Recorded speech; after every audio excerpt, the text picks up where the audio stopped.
Good afternoon. Thank you so much for dropping by. I am Kendara Laurel, and this is tape number 2 of Kendara's Metaphysics. So I am going to talk to you today about meditation. Buddha was asked at one time what he gained from meditation, to which he replied, nothing. But let me tell you what I've lost. I've lost fear, I've lost old age, I've lost pain, and I've lost worry. Now, whether or not that story is true, it certainly makes for a good story, and the point is this.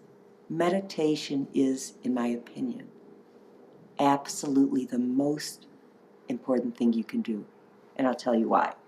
When you meditate, you are connecting with your higher self. And your higher self is the part that you pray to. Your higher self is the part that just connects with spirit.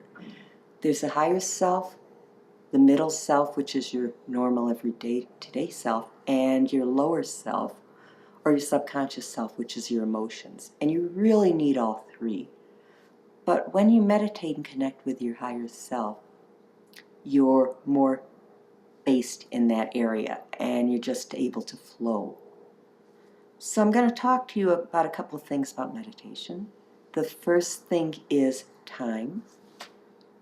The Buddhists have a saying, faith by fire or faith by water. Faith by fire is wonderful. It flares up and then it goes down. And it's fast. Faith like water is slow. Envision, if you will, a roof with a hole in it and a bowl underneath, and it's raining. And as the rain trickles into the bowl, it fills up little by little. And at the end of the day, you've got a whole bowl of water. Meditation's like that. If you meditate 1 hour a month, yeah, you've done that, and it's nice while it lasts. But when you do it slowly and steadily, even 15 minutes a day, or 10 minutes twice a day, you get into this natural mindset, which carries you over. Now, I hang out with a bunch of psychics. I think I said that in the last tape. And I also went to a healing class yesterday, and all of us agree the only way to really increase your intuition is through meditation. Let me give you some other benefits of meditation. Meditation gives you peace of mind. Meditation helps you look at the larger picture. Meditation becomes a natural state for you. So you're not as focused on the little stuff. You see the larger picture. And one more, meditation allows you to reduce, if not eliminate, stress-reduced pain. So I'm going to tell you a little bit about some of the steps, some of the poses of meditation, some of the things that it's really good to tell you. Then I'm going to tell you some excuses that people give and why they don't work. Then I'm going to give you a short meditation. And if you've got questions, please feel free to contact me with the information that you'll see at the end of this. Okay, so the best thing, first of all, is to keep your feet flat on the floor, either barefoot or stocking foot, because that connects you with the earth. The next thing is to keep your back straight and your head just a little relaxed, because that gives you a nice column.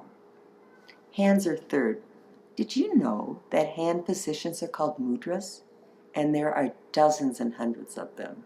And each one energetically changes the space. And if you see pictures of the great masters like Buddha or Kuan Yin, they're doing the different positions. In fact, you can go online and look up mudra, again, M-U-D-R-A, and punch in the word joy, and you'll come up with dozens of different mudras. So you could meditate with a certain hand position you liked, or just put your palms up. Anything that works. Probably better not to close them, well, because that blocks you. You can also put your hands, palms down on your knees, because that connects you with some chakras or energy wheels, which we'll talk about in a future tape. Third thing is tongue. If you put your tongue on the roof of your mouth, right where the soft palate and the teeth match or meet, guess what? That increases and stimulates your pineal gland functioning. And you know what the pineal gland does? It increases your intuition. Another benefit of meditation. Last but not least, the eyes. Close your eyes for a minute. And notice when you do, they're kind of floating. They're just kind of up there. Now, without moving your head at all, open up your eyes and look at the floor in front of your knees. When you do that, notice how focused and centered you are. You can meditate with your eyes open.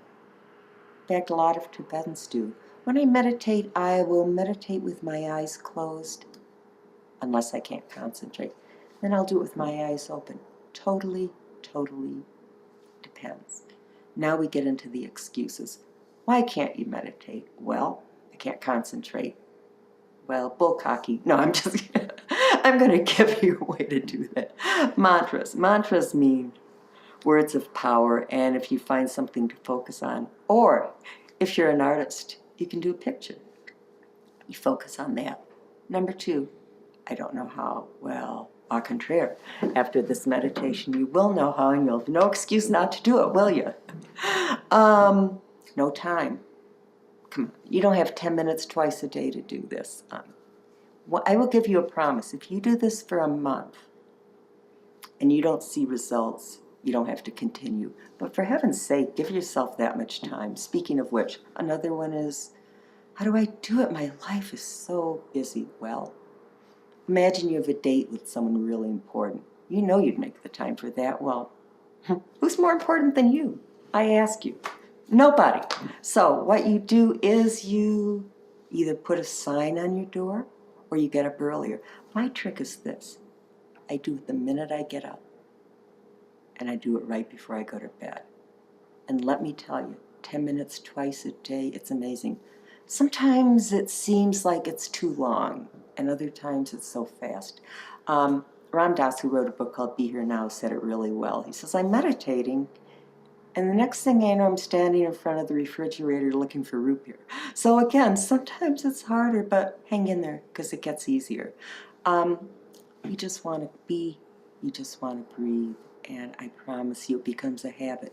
It becomes your natural state of mind. That being said, now we're going to show you how to meditate. It's really good to try to do it at the same time. Some believe you should pick a time that corresponds to the sun, like 6 a.m., noon, 6 p.m., or midnight. The main thing is to do it regularly. And I'll bet you did not know that the direction you face when you meditate is important. The best 2 directions for meditation are east for enlightenment or north for spiritual liberation. West isn't as good because west is for others and south is for the status quo. And when you meditate, it's for you. However, if you're in a place and you can only meditate facing south, don't use that as an excuse not to do it. So the meditation I'm going to show you is called mindful meditation, and I'd like you to do it with me. So you're going to sit down, hands in your lap or whatever's comfortable. You're going to look down or close your eyes, and you're going to breathe in through your nose for a count of 5. And then you're going to hold it through your nose for a count of 5. And you're going to breathe out through your mouth for a count of 5. And as you breathe out through your mouth, you're silently going to say the word breathing. And you do it again. You breathe in, you hold it, and as you breathe out, you silently say the word breathing. One more time. In through your nose, hold it, and as you breathe out through your mouth, silently say the word breathing. And that's it. Now, that reminds me of something that one of my students asked me about last week. He goes, well, how can you say breathing and have your tongue on the roof of your mouth? And I went, well, I never really thought of that. But you're doing the breathing silently in your mind. And, again, these are just ideas for you. Meditation is comfortable and it's easy, and you just need to do what works for you, even if you sit and just watch your breath. Last but not least, we're going to talk about grounding, because you absolutely want to ground, because when you're meditating, you're not really in your body. So all you need to do is envision roots coming out of your feet and going into the earth. Or you can imagine dials on your feet, and you can turn it and get darker and darker and darker, and the darker it becomes, the more grounded you are. And my friends, that concludes our talk on meditation. Stay tuned for the next one, which I don't know what it's going to be on yet, but it'll be darn good. And thank you for playing. Have a great day. Namaste.